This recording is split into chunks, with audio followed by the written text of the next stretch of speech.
And now we are on to Unit 2, Frontier Virginia and Early Settlement. This includes expansion, conflict, and change in the 1700s. Before settlers began moving west, most Virginians lived in what is called the Tidewater or Piedmont regions, which you can see here on the map, and they're both near the coast. Their economy was built on tobacco, which required really large plantations and enslaved labor. So, as the population grew, land became harder to get, especially if you were just a small farmer. These pressures kind of encouraged people to look west towards the mountains, and that's where we get Appalachia. And of course, European settlement really begins in Jamestown, Virginia. So that's where we're going to start. And truly, these early settlers only did two smart things. One, if you look here to the right, you can see where Jamestown was located along the James River, named for King James. They decided that it would be safer if they didn't create their brand new town right on the water, that it would be where you had to actually go purposely go to Jamestown to find Jamestown. So being inside the territory a little bit instead of right on the coast just was safer. And so that was a pretty good decision. The second thing that they did smart, and the only other thing they did smart, in my opinion, was this the shape of the fort that you see here. So it was decided that they would only make they would fortify Jamestown, but they would make it where it had three walls instead of four. So think about these guys, and I'll tell you more about them in a minute. But they're in a strange place. They don't know what's coming for them. They really don't know what everyday life is going to look like, and they are constantly afraid. And so they know they have to be able to defend themselves and with their very, very small numbers. And so the decision was made that they would make it in the shape of a triangle because that meant there were only three walls to defend. So pretty smart decision. Now, Jamestown, Virginia began in May of 1607 when the Susan Constant, the Godspeed, and the Discovery arrived. Now, this was a business venture. The Virginia Company of London put up all the money for this. It was a joint stock company. So if it was successful, it was going to make a lot of people very, very rich in England. And so they encouraged these young men to get on board, literally, and come to a new world. Now, the first settlers, there were only 104 of them. By 1 year later, there's only going to be 38 left, if that tells you what kind of life that they were going to be up against. So here's the problem. Who came? Rich guys came. So in England, and really in a lot of countries back then, there was a practice known as primogeniture, which meant when daddy died, not mama, when daddy died, the eldest son got everything. There was no argument over it. That son got everything, and he made whatever decisions he wanted to make. He could kick his own mother out in the street if he wanted to. But here's the thing. If you are not a firstborn son, you're not getting land in England. And so these are the people that are going to end up coming over to the New World. And these guys don't know how to work. They came from rich families. They may not ever own land back home, but they were used to being waited on, not having to do work to survive. And so that's one of the big reasons that so many of them will die in the first year. They, like I said, they didn't do hard work, and according to a lot of the diaries and letters and stuff that these early men left, one of the number one killers was blisters. So these men built that beautiful fort that you saw, didn't really know how to build it, didn't know how to protect their hands or clean them when they got wounds on them, and they became infected, and many of them died from blood poisoning because they had blisters for the first time in their lives. Isn't that crazy? So their initial struggles, of course, are going to include starvation, gold, or not finding gold. Sorry, they were expected to bring gold back with them, and they did not find it. They were too worried about survival. I mean, that's just the truth of it. So their initial struggles too included the contact with the natives that they came across. So they were surrounded by about 14,000 Algonquin-speaking Indians, and they were ruled by a very powerful leader named Powhatan. So in the beginning, of course, they could not make contact, and because of the language barrier. But A lot of the diaries talk about how the Powhatan actually tried to help the people of Jamestown, but the people of Jamestown were seen as lazy by the natives, and eventually the natives are going to kind of give up on them and even come to resent these early colonists. Now, John Smith is going to arrive in January of 1608, and he wrote in his memoirs that he realized right away that there were only 38 men left out of the 104. They seemed very unconcerned. They still had it in their mind that the natives were going to take care of them, and they weren't trying to really grow crops like a little garden here or there. But when he saw them for the very first time, they were bowling in the street of Jamestown. They're starving and they were bowling. So John Smith immediately made an enemy of himself by creating the no work, no food policy. You don't work, you don't eat. And that actually, for a while, it worked pretty well. People started getting on board and making gardens and making better homes and things like that. But again, he made an enemy of himself. So very often he would go out alone to meet with local tribes that these original colonists had kind of ticked off, Powhatan being the main guy. And so John Smith meets with Powhatan. Now he wrote a book about this, and he also wrote a letter to the king. They are very different versions. In the book, he kind of like talks about how Powhatan took him in as an equal, blah, blah, blah. But in the letter he wrote to the king, he made it like it was a very, very scary encounter. And this is where we get to meet Pocahontas for the very first time. So I know Disney likes to say John Smith and Pocahontas were madly in love with each other. No, they were not. Pocahontas did not care for John Smith at all. Did she save his life when her father, Powhatan, wanted to chop his head off? Yes, she did. According to every letter, every diary entry, she actually did. She was 14 years old at the time, and she didn't save John Smith because she was in love with the dude. She saved him because she was smarter than any of the men in the room. She knew if her father killed John Smith, it would start a war that would end up wiping out their tribe. These new people had weapons that the natives didn't have. And so Pocahontas said, you know, Dad, like you can't kill the guy. You got to let him go. And so he does, and that's where we get the story of Pocahontas and John Smith. So he kind of settled things with Powhatan. It's not like they're going to go out and grow extra crops for these stupid, weak colonists, but they're not really threatening them at the time. So they're just kind of leaving them be. Every once in a while, they'll bring them a few crops. But like I said, with John Smith's new policy, the men are starting to grow their own crops, to go out and hunt for their own food and things like that. So John Smith knew that Powhatan wasn't the only guy that was ticked off by these newcomers, and so he very often went out by himself and went from tribe to tribe to make nice with people. And in 1609, now this is a guy who is an expert shootist. So he knows everything there is to know about guns. But for some reason, he laid down at bed one night and he always kept his gunpowder on in a little bag that was tied to his hip. And for some way, somehow, that gunpowder bag blew up and like blew part of his hip off. He was very injured. A lot of people say that some of the colonists had actually followed him and they lit it on fire to try and kill him. Who knows? It might be the first conspiracy ever happening in America because the colonists, who knows? But John Smith went back to the camp. He wasn't really getting better. In his weak state, he was kind of worried that somebody might do something to him. And so he ends up going home, which is a very bad thing for the colonists. They're happy about it, they think it's wonderful.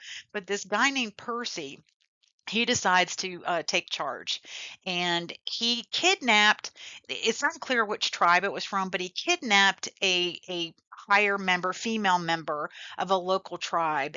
And for whatever reason, and we never got the whole story, according to Percy, she was doing bad things and he had no choice but to kill her children in front of her. So Percy's not well loved, and the little bit of peace that John Smith had made with Powhatan and the other tribes died with those children. So 1610, the Indians are not helping them in any way whatsoever, and they haven't really got the hang of getting food, and it's the winter time, and so they start to starve to death. And becomes known as the starving time. There are there's a new group that came in the midst of all of this. So they have 500 people in the middle of the starving time, and by the time that it's over, there's only 60 of them left. There's more than one account of them eating one another, digging up bodies to eat the dead. I guess when you're desperate like that, I mean, of course, that kind of stuff, cannibalism is going to happen.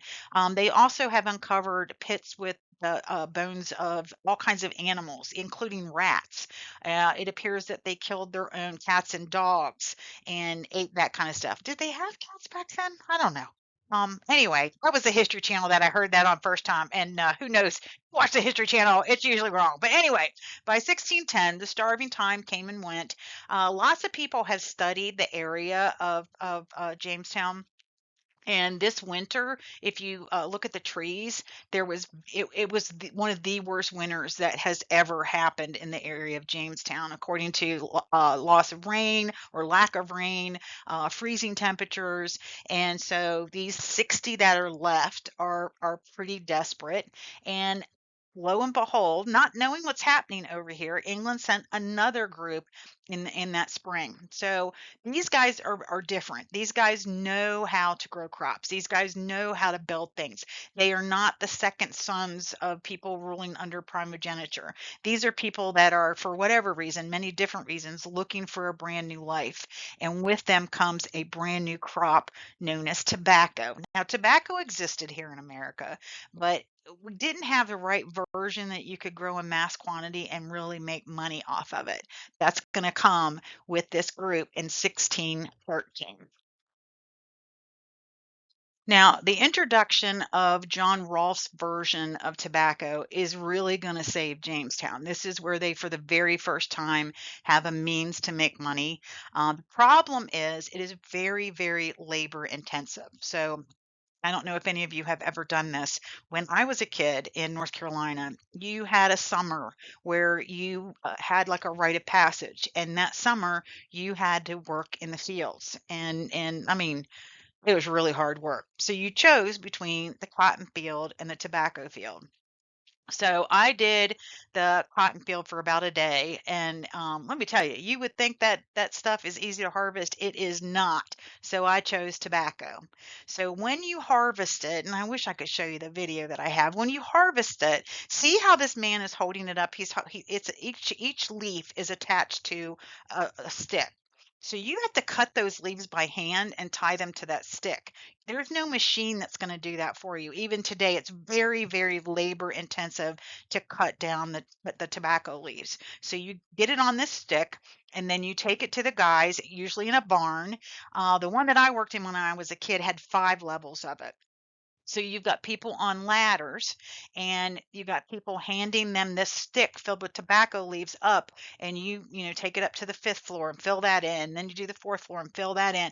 Let me tell you, in the time of year when it is time to hang this stuff, it is so hot. And of course, back then or even now, you're not going to have air conditioning in those barns. So you just had to pray that your luck of the draw that day was not to be on the bottom floor, especially because every time people above you bent over to get that stick filled with tobacco leaves, that sweat just poured off of them. So if you're on the bottom floor, you are covered in your sweat and everybody else's. I mean, it is absolutely disgusting. So normal people are not going to be willing to do this. And so they created something known as the headright system. And under the headright system, you could come here as an indentured servant, and that meant a colonist was going to pay your way. And then you came to an agreement before the trip how long you had to work for this person who sponsored you. And when that time period was up, part of the headright system, you got 50 acres. You got 50 free acres. They were supposed to give you a new set of clothing and I think a bag of cornmeal too. But you got your 50 acres. Now, is this going to be good land? No. And we're going to talk more about that later. It is pretty crappy land, but it's land and it's free, and it's something that these people would never have been able to afford on their own. Most of these people that become over here as indentured servants, that's what they're called, are Scottish and Irish. Originally, that's what they're going to be. So 1618 is when the headright system was created. Most of the letters that I've read from these indentured servants, they're kind of whiny. Like, I know it's hard work, but you got a free crossing to a new country. You're going to get free land when your little term is up. It might only be 2 years, maybe 5 years. And they were kind of whiny, and they were kind of not great workers all the time. So in 1619, this is a big long story that I'm not going to get into, but there was a ship that was taking slaves into the I can't think of the word. They were taking slaves into the islands around America, and they got off course. So the storm somehow directed them to Jamestown in 1619. By the time that the ship made it there, they really didn't have anything left to trade for things they needed, like food and water to take on board. The only thing they had was the slaves they were carrying that they were supposed to, drop off to the cane fields.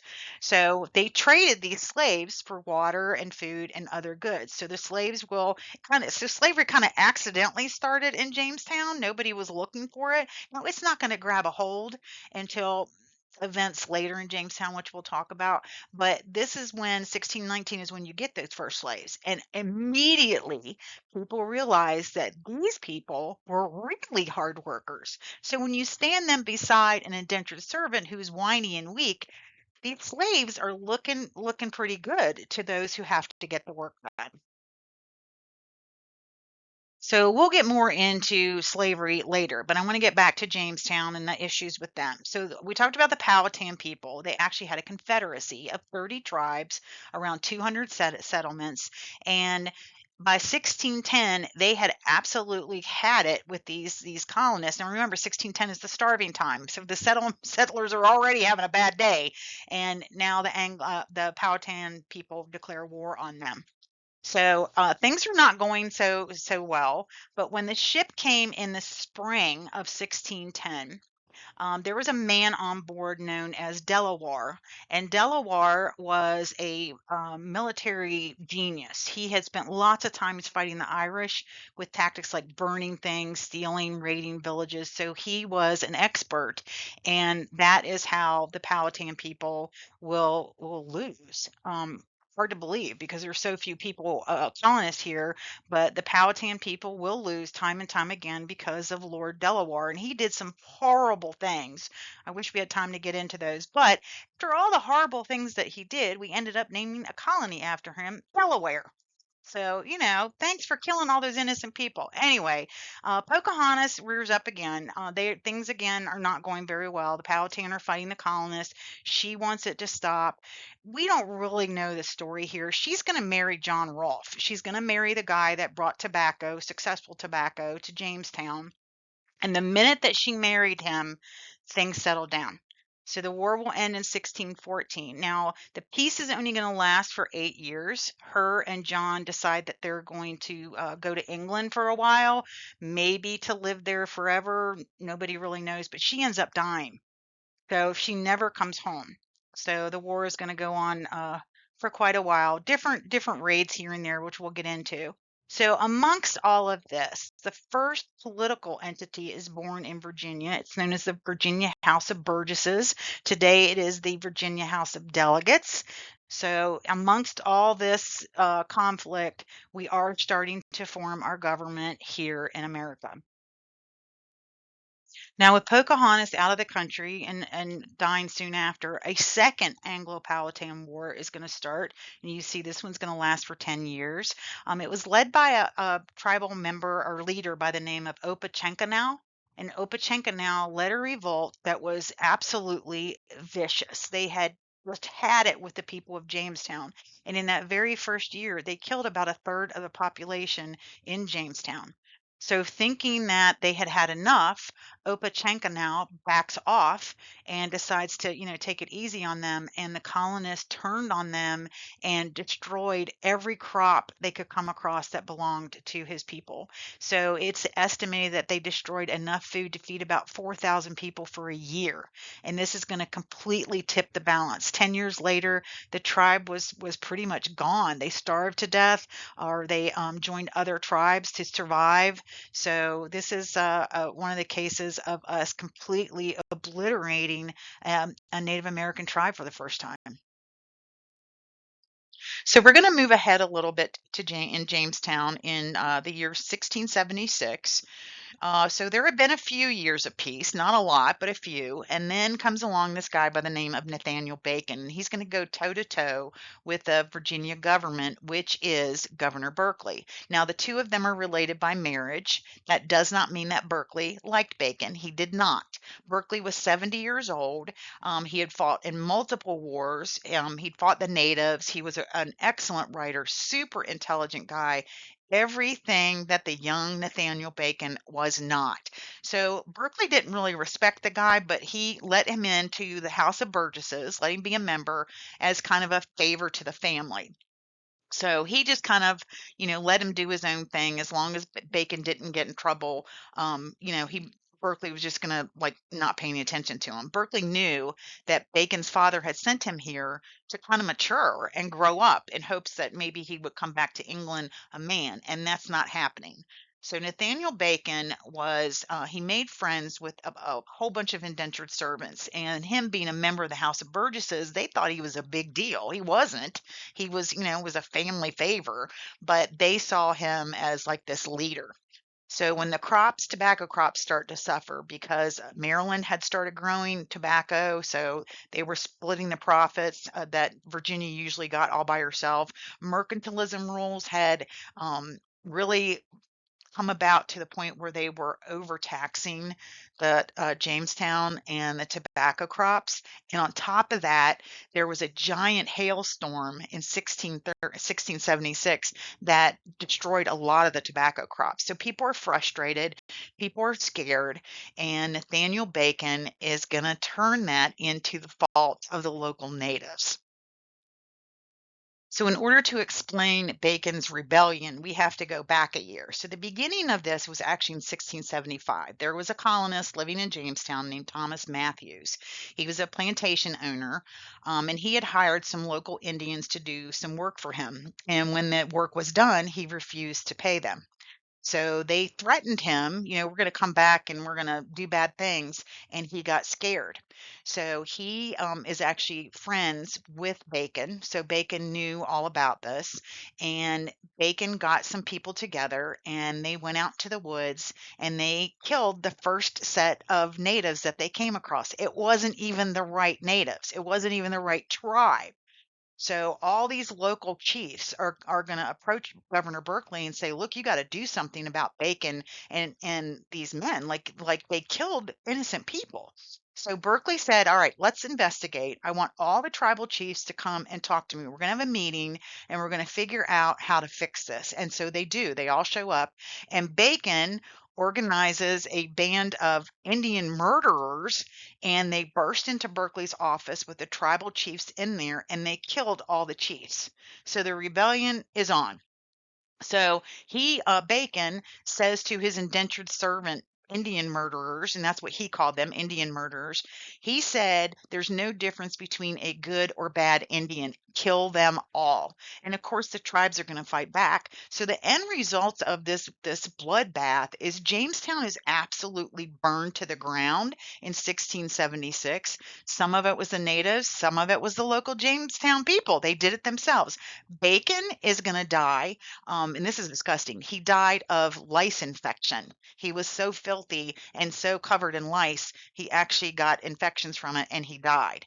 So Berkeley is going to end up being removed from office. Now, it's not a disgraceful removal. He is 70 years old and he was ready to go anyway. So that's why we still have tons of things in our local area named after Berkeley, like Berkeley County, West Virginia.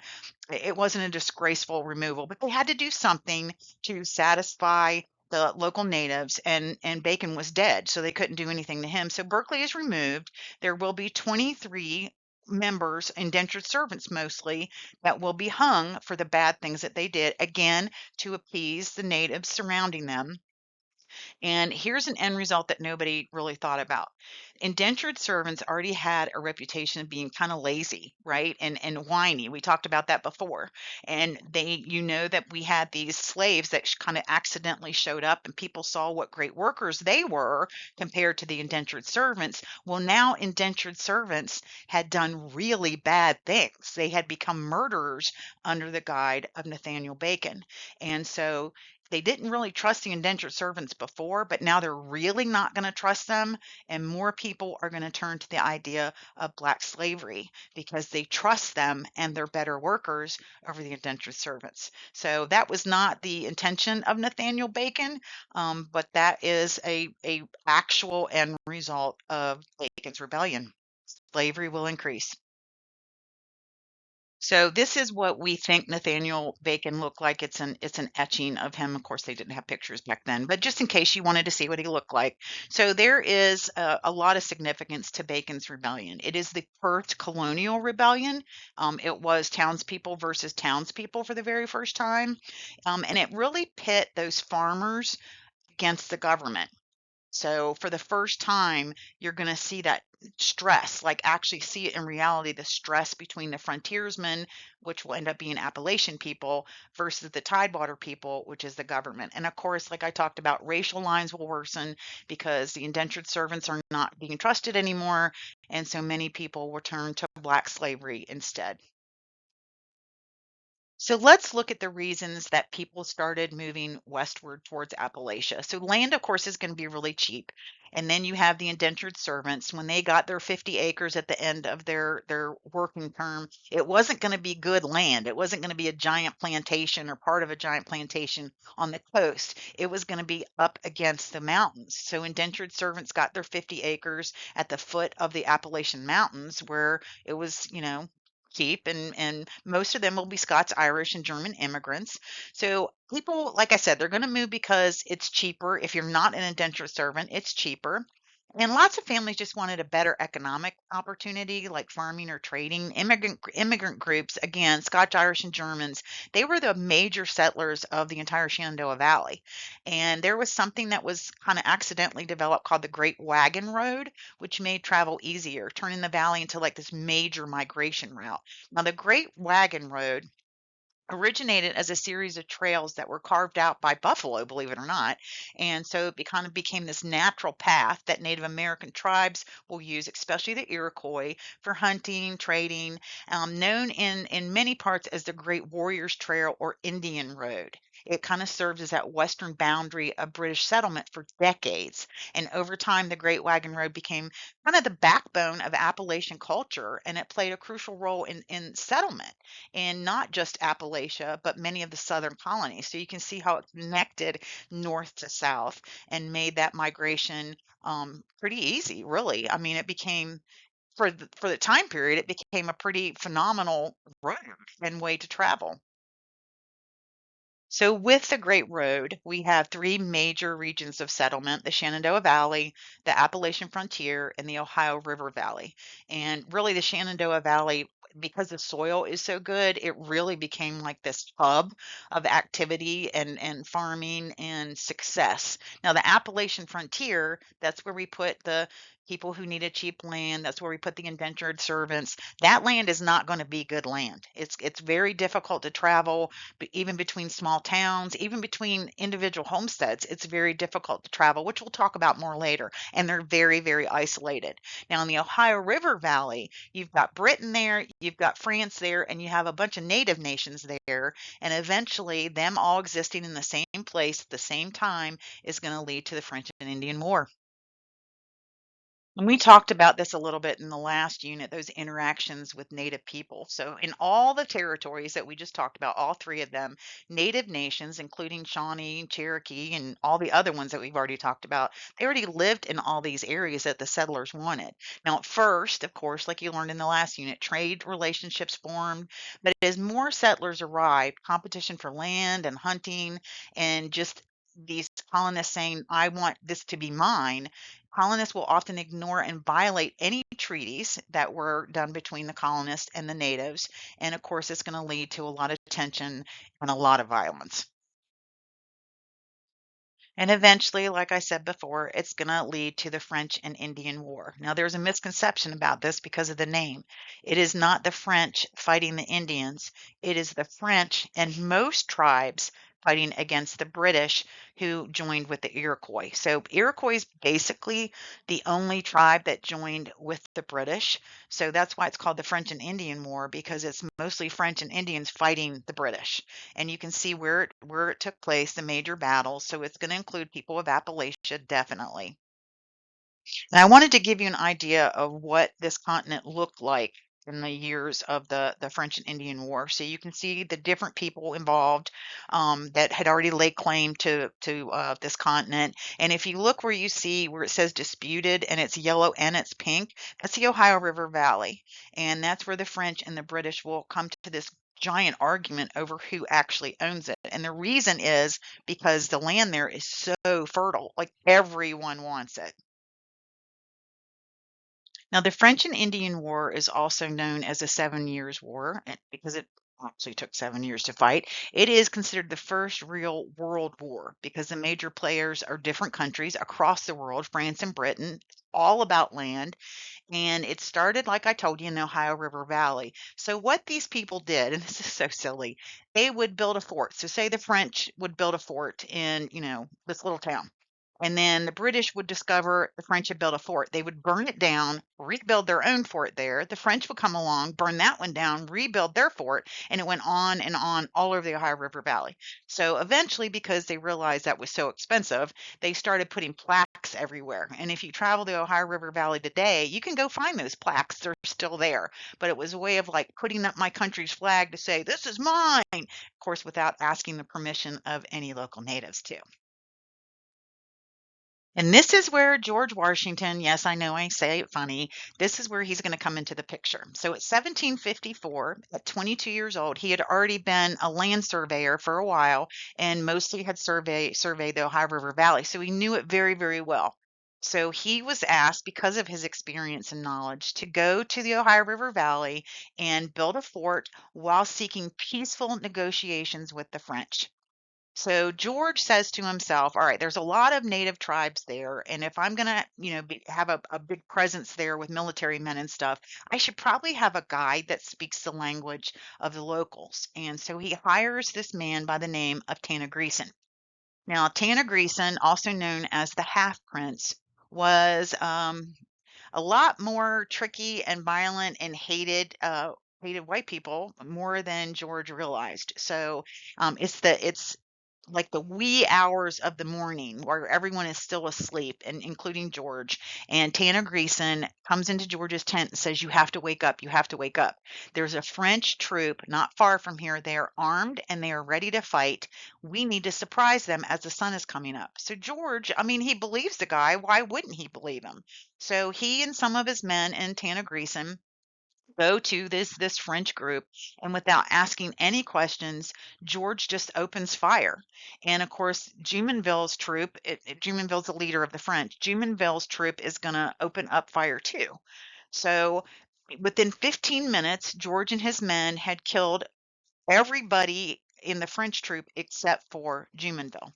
So they realize he's still alive and they go over to him, and he reaches in his pocket and he pulls out a piece of paper and he says to George, "Why did you kill me?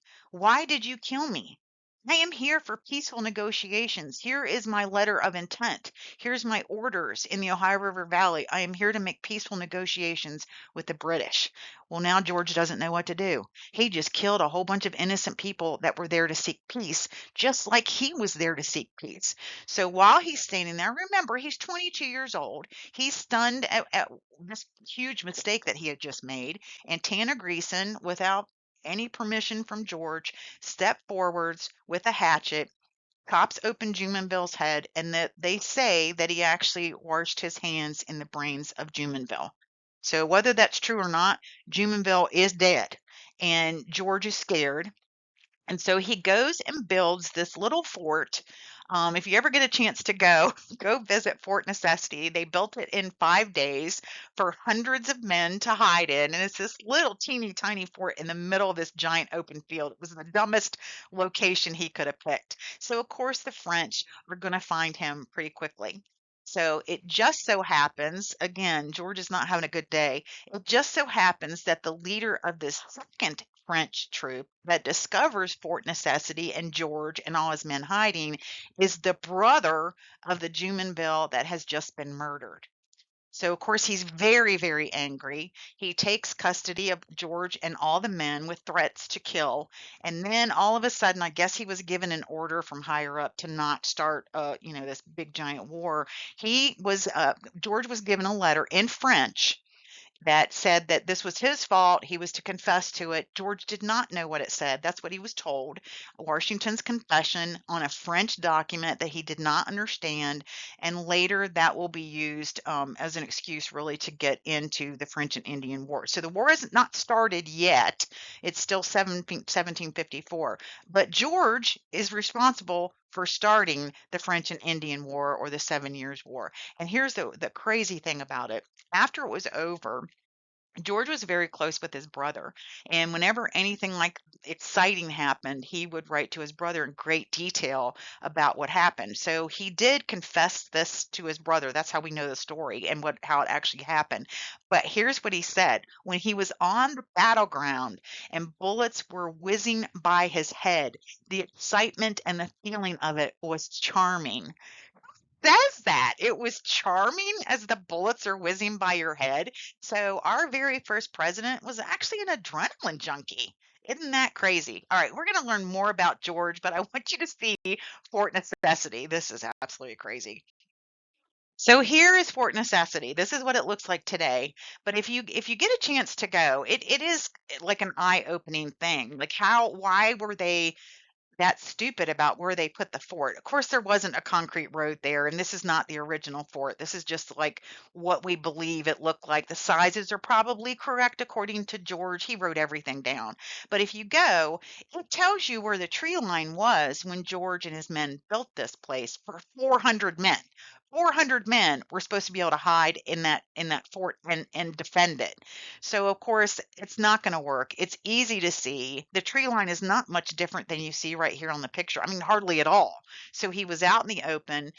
There was a huge storm. Most of the men did not fit in the fort or inside the gate. So they were laying in the ditch with their face down in the ditch, hoping no one would see them. Of course, it's ridiculous. But I will say, once they were discovered and George signs that confession that will end up leading to the 7 Years' War, they were allowed to leave with dignity. Now, they couldn't take their weapons with them. The French took all their weapons, but they didn't demean them or say anything nasty to them. They just let George and his men go free. So you got to give that to the French, that they allowed them their dignity.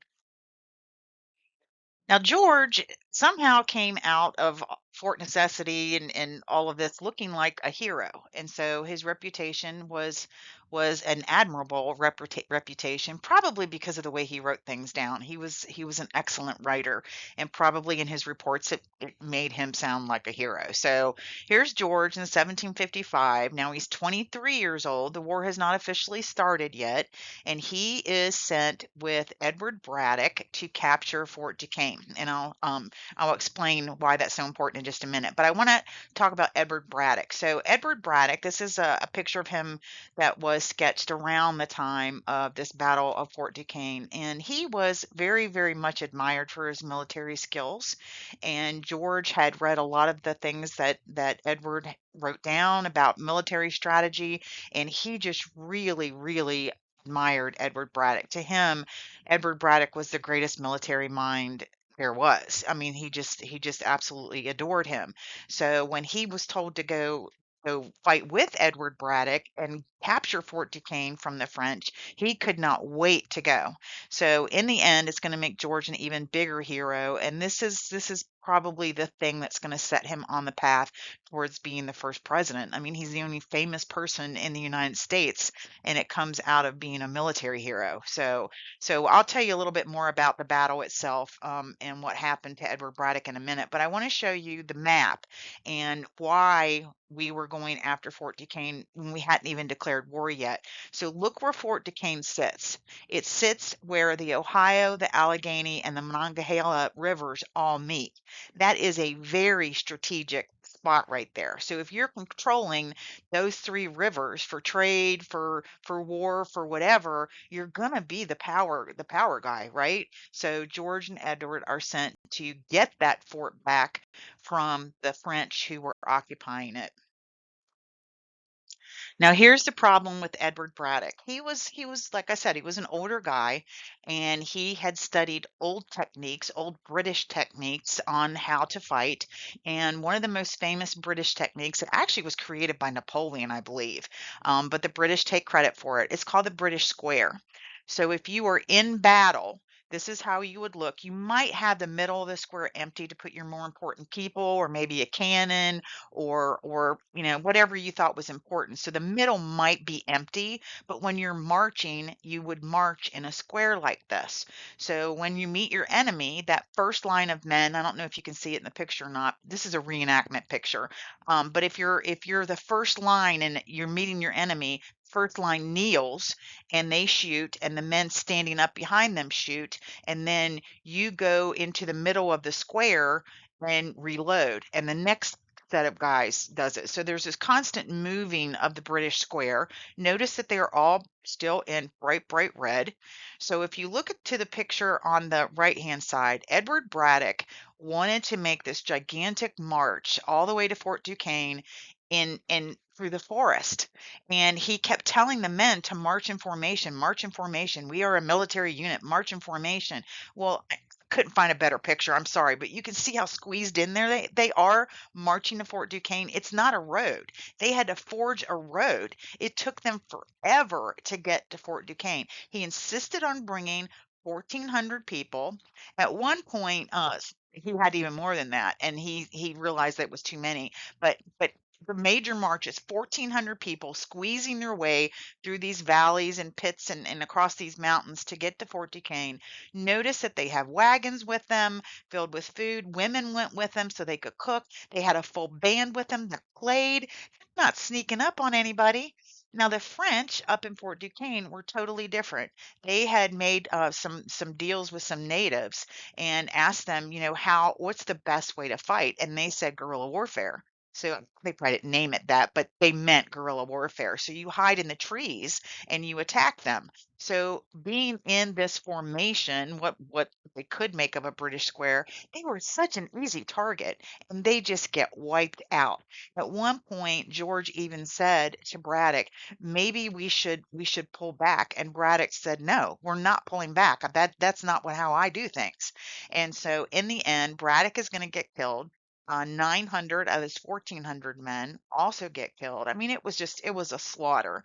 So George, he kept Braddock alive for 3 days, and when Braddock finally died, they buried him in the road and then had the wagon train ride over top of his grave. So we don't know exactly where he's buried. That was to keep his body protected so that the enemy wouldn't dig him up and do bad things to him. So we don't know of his final resting place, but George did not have bad feelings towards Braddock at all. He reported him as a hero, so he probably did not tell the story exactly how I told it, but he still felt that Edward Braddock was a hero. So if you see this picture of him that was etched, and he's still in his 20s, he's wearing this sash across his chest. That was Edward Braddock's sash, and it was kind of like the day that they realized today's the day that we're going to meet the French. Edward Braddock put the sash on. It's supposed to be like to dress you up a little bit, like going out on the town kind of thing. And he told George, tonight we shall be sipping tea marquee in Fort Duquesne. And so, like, he was wearing the sash, like, I'm getting ready for our little party kind of thing. So, when he died, George took the sash and he wore it for a while. When he became president, he put it on display in the White House, and it's still there today. So, George comes out of this looking like this superhero. He protected Braddock's reputation as well. But we did not get Fort Duquesne, and we lost 900 men trying to get Fort Duquesne. So if you look at the map here, this is after the war. I know I skipped a whole bunch of stuff, but this is the more important stuff. I wanted to introduce you to George and why he became our first president and why he was so respected. But you do need to know the results of the French and Indian War. So the peace treaty that settled it is known as the Treaty of Paris. It's one of several Treaty of Parises. So know the year, 1763. So you can see the map how it changes. The French people are going to lose a lot of land in North America. Of course, they're going to keep the Louisiana Territory, which we'll buy later. The Spanish, this a lot of people don't know this, but the Spanish got involved too when they did the Treaty of Paris. The Spanish said we want in on the treaty because during the French and Indian War, the British were also out there doing other things, and one of the things that they did was to take Havana, Cuba away from the Spanish, and that was a major port for them. So the Spanish said, "Look, if you give us Cuba, like give us Cuba, we will let you have Florida." Now it's going to change hands again. This is not the final say for Florida. It doesn't belong to the colonists or to Britain forever yet. So, but part of this treaty is that the Spanish will lose Florida willingly in exchange for all of Cuba and of course Havana as well.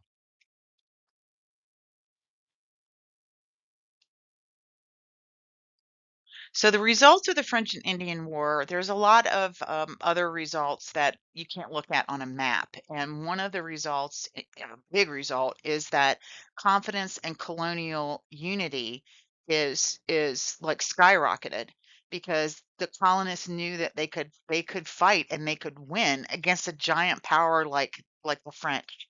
They also witnessed the British incompetence, like that stupid British square that Braddock insisted on. So people George didn't come back saying Braddock did a bad job, but people understood that we have to change our techniques, and the British were not willing to do it. The colonists were.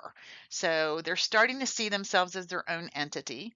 And of course, with war comes debt, and so the Crown of England needs money. They need money from the colonists. Look, fought a war with you for you. You owe us money, and it's going to end something that they called salutary neglect. So basically, up until this point, England had kind of left the colonists alone.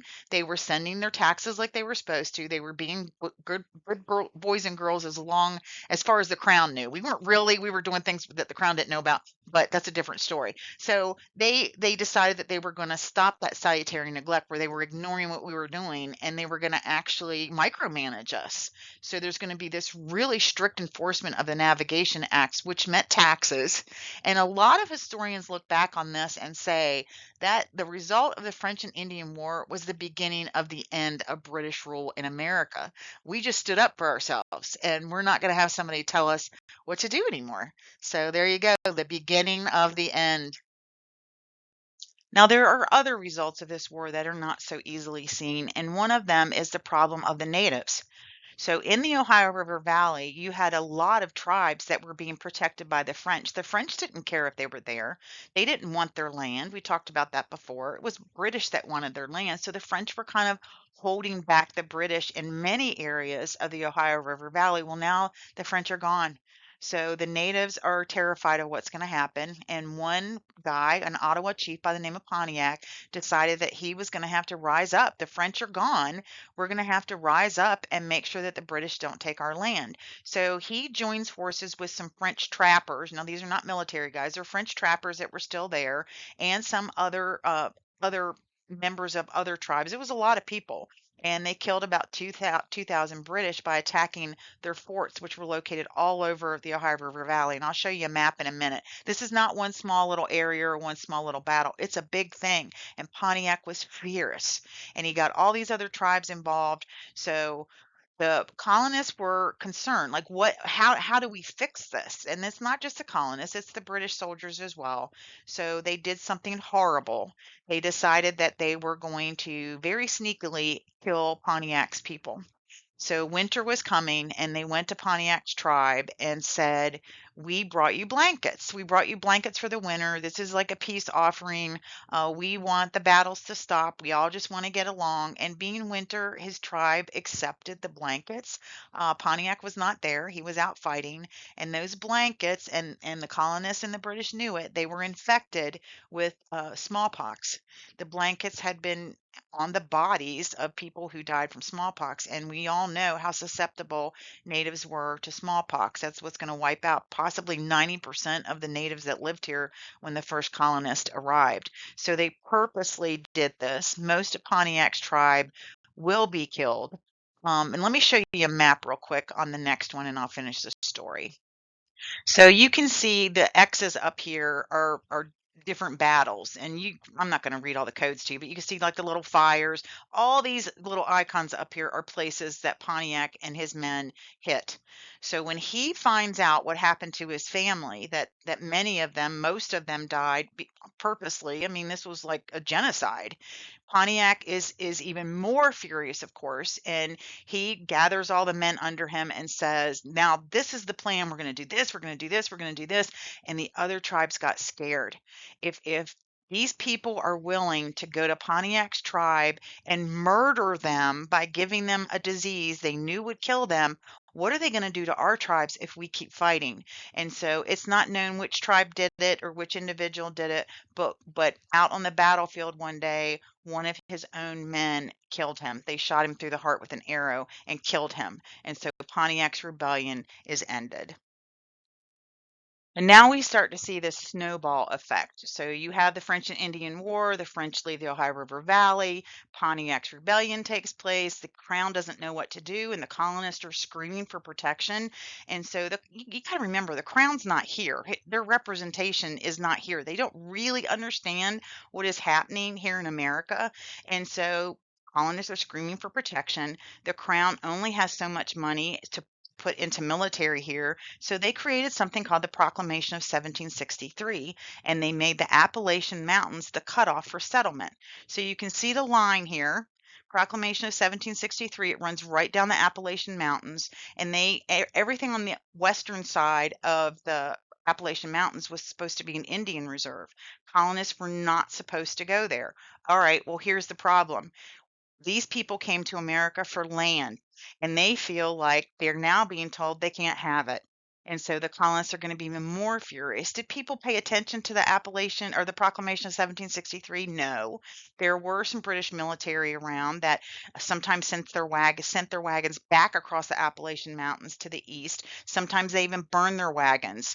But people still didn't pay attention to it. All it did is make the strife between the British and the colonists worse. Even George himself, George Washington, bought land in the Indian Reserve because he knew that when the stupid proclamation was done away with, he was going to have lots of land and it would make him rich, and he wasn't wrong. So this is just going to be another thing in the coffin of the British control here in America.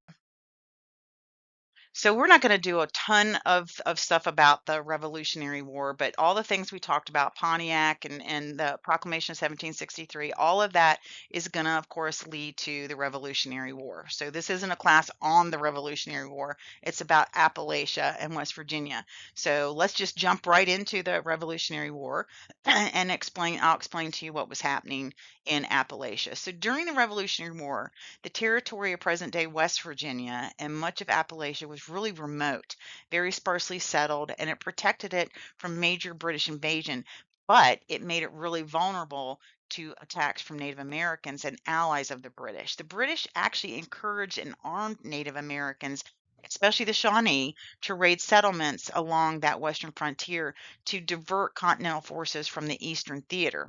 So these raids, the British didn't tell them how to do it. They just let the natives do the raids, and the raids were very brutal, involved ambushes like guerrilla warfare, killing lots of people, taking captives, and this occurred repeatedly throughout the Revolutionary War and beyond. And the attacks kind of became the norm of the tribes fighting to keep their land. So I mean, there's no blame here. There's a stranger taking my land, but I'm going to go kill that stranger. Like, it was just a terrible, terrible situation, terrible mess. The most famous attacks took place during and after the war at Fort Henry, which is now Wheeling, in 1777, and then again in 1782. So after the war is kind of done. So several tribes, including the Shawnee, the Mingo, the Wyandot, and I think I'm going to say this wrong, the Lenape, joined forces. So you don't have to know the tribes for the test. I just wanted you to know that we do know which tribes were involved in this. So again, sorry that we're not doing the entire Revolutionary War, but I am going to talk about some battles that specifically involve Appalachian men in the Revolutionary War. Now, there's two battles that are going to be fought involving Appalachian men. The first one is Kings Mountain in North Carolina, and the second one is Cowpens in South Carolina. Now, if you look these up, and this just drives me insane, they are so near the border where North and South Carolina meet that a lot of maps have this wrong, and they'll put Kings Mountain in South Carolina, but it's actually in North Carolina.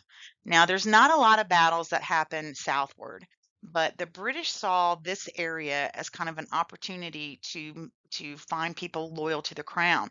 There were loyalists that existed in North Carolina and South Carolina, and they'd not been given really an opportunity to be part of the war. There were lots of natives that were still willing to fight with the British because they felt like if the British win this, then I'll be on the good guy side. There were slaves that were willing to fight on the British side. And so the British very often called this a hornet's nest, and they felt like it was a way to find people loyal to the crown that normally they wouldn't really have addressed. So let's look at each of these battles and see why they're so important. In 1781, we have the Battle of Kings Mountain in North Carolina. Now, this is colonists fighting colonists. There are not British military men there at all. And it involves a group known as the Over Mountain Men. The Over Mountain Men are men from Appalachia who came over the mountain to fight this battle. There was a guy on the British side. He was a British loyalist. Now, he's not a British military guy. He's a British loyalist named Ferguson. And these Over Mountain Men were invading his camp at night.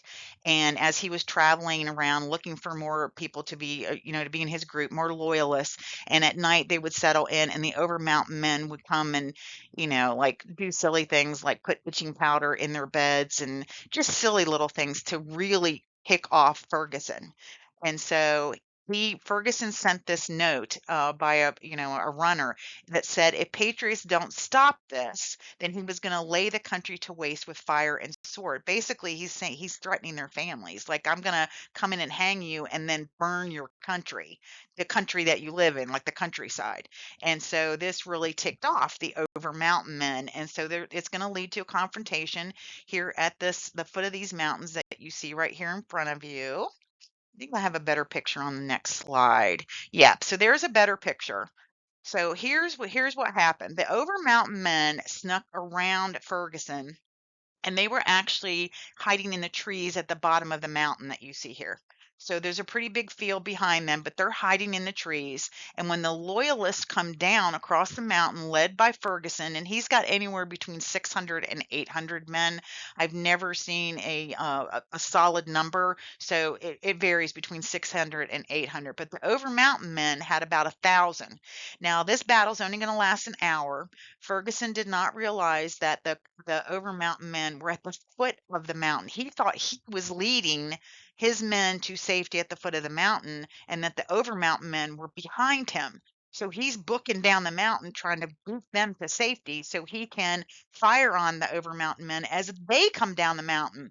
But he was totally, totally surprised that the Over Mountain men were already hiding in the trees at the foot of the mountain. And so when his men come down, they open fire. It's only going to last for about an hour. Ferguson is shot and killed. He's shot 8 times. We don't know how many men were on Ferguson's side, but 200 of them were killed and all the rest of them were arrested. So there's no Ferguson men left, and the Over Mountain men have won. Colonists versus colonists. This is not going to happen again in the South where colonists fight each other. This was like, wiped everybody out that was against the Patriot side. And so there you go. This battle, Cowpen, South Carolina, is going to take place a few months after Kings Mountain.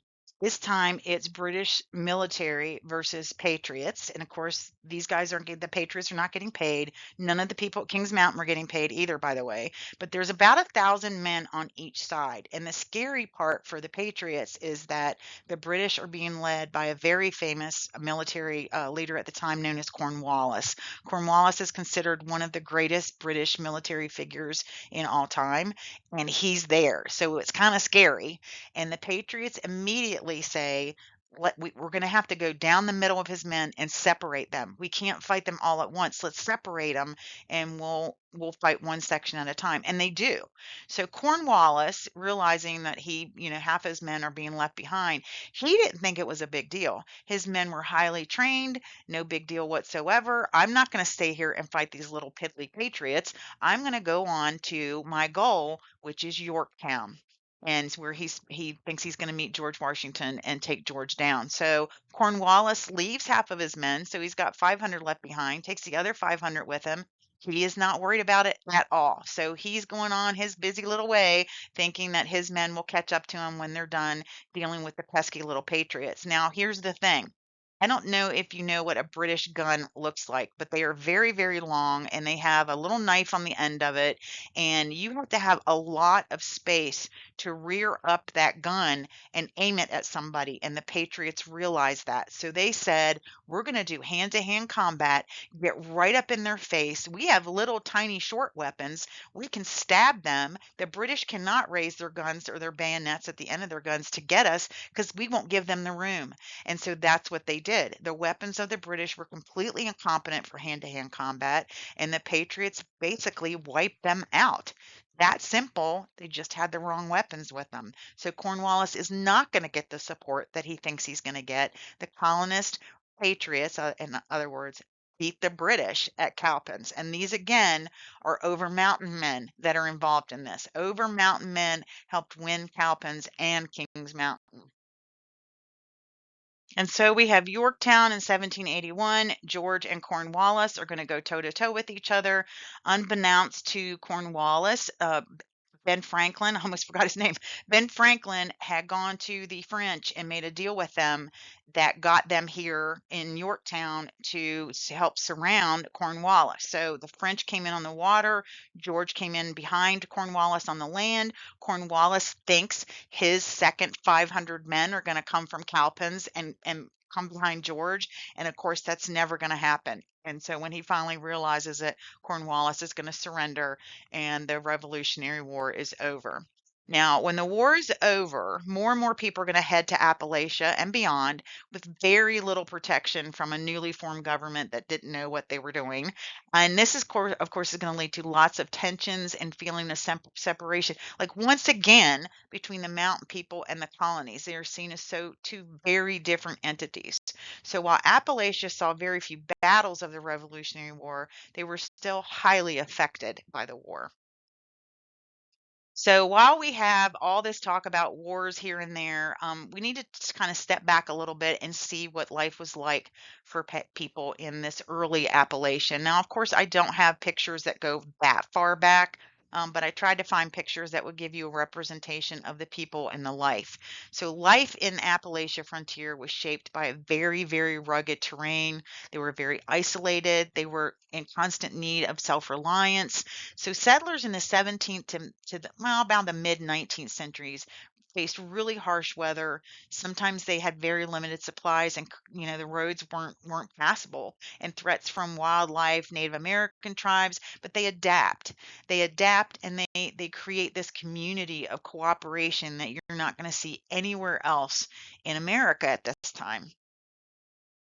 Now, like I said, the frontier communities were often in very remote areas, and it made travel and communication really difficult. So families built log homes like this one that you see. You see how they put it together. And this wasn't in the beginning, it wasn't really a home. It was more about shelter and storing goods for the winter, and just surviving this daily life. So the homes were very, very simple. Most often they were only one room, maybe two if you had a big enough family, and there would be a fireplace in the middle of it to keep this room warm. And it was designed for safety against the elements, not for comfort, not for family gatherings around the table. It was designed for survival. Most of these people are going to practice subsistence farming, and they'll do the three sister crops like the natives have taught them. But it's subsistence farming. That means they're not making any money off of it. It's just to feed their family. So because it's just subsistence farming with nothing left over, they also had to hunt and trap. Many times they went out as a group, and they gathered as many animals as they could for the meat and the fur to keep warm in the winter. Women were mostly the ones that grew the gardens, and they kept up with the domestic task, of course. And then the men will focus on the farming, the hunting, and defense. Defense is going to be a big part of it. Because frontier life was so scary and so easy to lose your life, they're going to create these very tight knit communities where neighbors will share their tools, their food, their knowledge. Crafts like blacksmithing, carpentry, and weaving were passed down through generations. Education was informal. Healthcare was very much folk remedies. I'm not saying it didn't work. My grandma used to have all kinds of sayings, like if you had a cold, you were supposed to put potato peels in your pocket and it would make it go away. Now, did that work? I don't know. I never put a potato peel in my pocket, but that came out of these Appalachian remedies. So these settlers are going to endure very severe winters, very hot, humid summers. And again, the terrain is very, very rugged. You're going to read a book later in the semester about these groups that have to go over the mountain to sell their goods in cities, and it is an all-day event to get these loaded wagons with these poor horses over that mountain to go sell their goods. And they're also going to face dangers from just natural things like bears, wolves, snakes, and of course the Native Americans don't want them there. So, but their legacy is a lasting cultural imprint, shaping the region's identity, their traditions, their resilience is like unbelievable. And the blend of survival skills, those those community bonds, adapting to whatever happened to them, it's still part of a Appalachian heritage today. It starts with these first people, and it's still there. You see these great pictures of people working together, but they play together too. They play their music, and they gather, and they take care of one another. And that's kind of neat for a very rugged life, that this community is going to come out of it. Now, there are many very famous people that will affect life in Appalachia, but here's the three big ones: Davy Crockett, Christopher Gist, who actually was really good friends with George Washington, and Daniel Boone. So I'm not going to tell you about them. You're going to tell me about them in a project for this week's unit. So I'm not going to say anything else. It'll be a surprise. As more and more people of Virginia will move westward into what will become later West Virginia, it's going to change the it's going to change everything about Virginia. So the population westward is going to grow, and new counties will be formed west of the Blue Ridge Mountains, and these regions will become very diverse. A lot of them are Scots Irish and German, mixed with English, mixed with Virginians that just don't want to be on the plains anymore. And over time, cultural and economic differences between Eastern and Western Virginia are going to grow, eventually contributing to the creation of West Virginia during the Civil War. The western region of Virginia, again, it was very, very mountainous, less suited for large scale plantation agriculture. And unlike Eastern Tidewater region that relied heavily on slavery and for tobacco farming, West Virginians practice small scale subsistence farming. They don't need slaves. They are not anything like the rest of Virginia. And so it's going to kind of foster this resentment towards that plantation elite versus the I don't want to say stupid, but that's the way that Virginians were looking at these Western Virginians. And so it's going to be pretty easy for them to decide that they're going to split eventually, and it's going to happen during the Civil War. Again, West Virginia does not need slaves. They're not going to fight on the side of those involved in slavery, and so they they apply for their own statehood, and they're going to get it. So let's wrap it all up. Western settlement, of course, is going to reshape Virginia's geography, economy, and culture. People will move west for land and opportunity, but that expansion, of course, is going to cause conflict with Native Americans, new European rivals as well. And the frontier experience helped create the Appalachian identity. It set that stage for major political changes in the 1800s. And again, Virginia will never be the same. She lost the best part, in my opinion, of her state. Can you tell I live in West Virginia?